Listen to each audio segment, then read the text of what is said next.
Plant ही नहीं लगा रहा, एक और बहुत बड़ा सेटअप लगाने जा रहा है। टाइम्स ऑफ इंडिया में छपी इस खबर को देखिए। टाटा यूरोप की कंपनी एयरबस के साथ मिलकर C295 एयरक्राफ्ट मैन्युफैक्चरिंग प्लांट, जिसकी लागत कोई 20,000 करोड़ की है, धोलेरा में लगाने जा रहा है। ये पहली बार होगा जब कोई इंडियन कंपनी इंडिया में ही डिफेंस एयरक्राफ्ट मैन्युफैक्चर करेगी।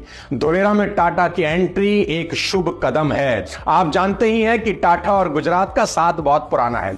जब वेस्ट बंगाल में टाटा नैनो के प्लांट में दिक्कत आई तो टाटा अपना प्लांट गुजरात ले आए, और टाटा के गुजरात में इन्वेस्टमेंट करने के बाद कई बड़ी कंपनीज ने गुजरात में इन्वेस्टमेंट किया। अब धोलेरा में टाटा के आने के बाद कई बड़ी बड़ी इंडस्ट्रीज के यहां सेटअप लगाने की बातें चल रही हैं। समझने की बात यह है दोस्तों कि अगर कोई इंसान छोटी मोटी इन्वेस्टमेंट भी करता है ना, तो R&D जरूर करता है, अपने दोस्तों से पूछता है, यहां वहां सब जगह सलाह लेता है। तो ये सेमीकंडक्टर प्लांट टाटा की लाइफ का सबसे बड़ा इन्वेस्टमेंट है। सोचो, इनके